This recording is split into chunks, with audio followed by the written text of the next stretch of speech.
Someone who was at the Brett Kavanaugh confirmation, actress and activist Alyssa Milano. Alyssa, you have had a front row seat to all of this. Literally. You were there for the confirmation hearing. The cardboard version of you was there in the Saturday Night Live rendition of the hearing. But you've watched this all week. You've watched President Trump turn from she is credible, let's listen to her, let's have an investigation, to I'm going to call it an all-out assault last night. And now, just moments ago, Sarah Sanders defending the president. What's your take? I'm filled with a lot of rage today, I have to tell you. And it started last night, and I couldn't sleep at all last night. And I just can't believe that this is where we are, that we are making distinct choices about who we want to be as a country. We are making distinct choices of the people that we are putting in positions of power, whether it be Trump or Kavanaugh or our institutions. Sexual abuse has been institutionalized in this country, and it is heartbreaking for me. And I just don't think we could allow another generation of women and children to feel as though their government is not listening, that doesn't care, that they are invisible.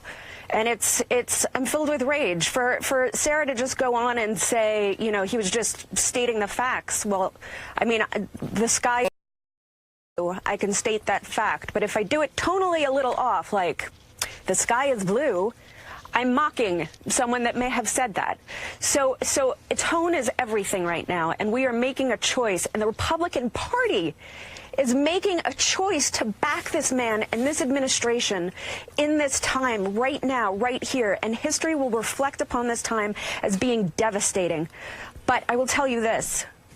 34 days to the midterm elections, I really do believe there were 800,000 new registered voters on voter registration day. I think women, I think survivors, I think men are not going to allow this to continue, and we're going to take back the House and maybe even the Senate. So you said that people are not, women are not getting support from their government. It almost seems like the opposite of that, based on comments the president made, comments that Lindsey Graham had been making. The president said it's a scary time for young men. Rain points out, by the way, that 1 out of every 6 women will become the victim of rape or attempted rape in her lifetime. And the statistics on false rape accusations or attempted rape accusations, as you said, somewhere between 2 and 8%. So yes, it's not that the government's not supporting it; they're being the opposite of supporting. I will also add that 80% of victims of sexual assault do not report at all. So we're talking about a very minuscule point of women that are falsely reporting. Also, men are having a hard time right now. I mean, come on. I feel as though he is completely and totally belittling the intelligence of the American people. But he's not doing it by accident, and neither is Lindsey Graham. They're speaking to a huge portion of the population who agree with them. What do you think about that? Do they agree with him, or is he using some sort of like cult-like to try to make them see that? I mean, I'm not sure if you were to have a real conversation with any American, whether they be Democrat or Republican, that they would side with this kind of behavior where we've reached a low where we're actually mocking people and their stories of hurt and of pain.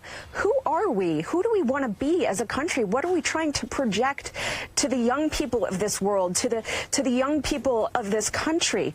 It's heartbreaking to me. And I think we are in a time right now that is very gray, right? This is the Me Too generation. What is happening right now is we are defining boundaries that have never been defined before.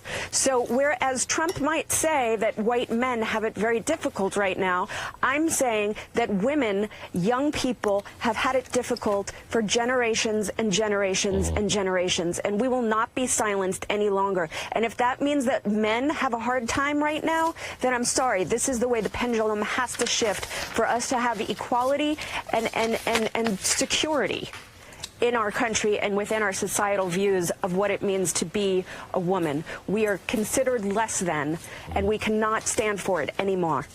Alyssa Milano, who was at the Brett Kavanaugh hearings. She's an actress and an activist. Thank you, Alyssa, for joining us. Thank you so much for having me and giving me the opportunity. Absolutely. Thank you. Thank you. We're going to take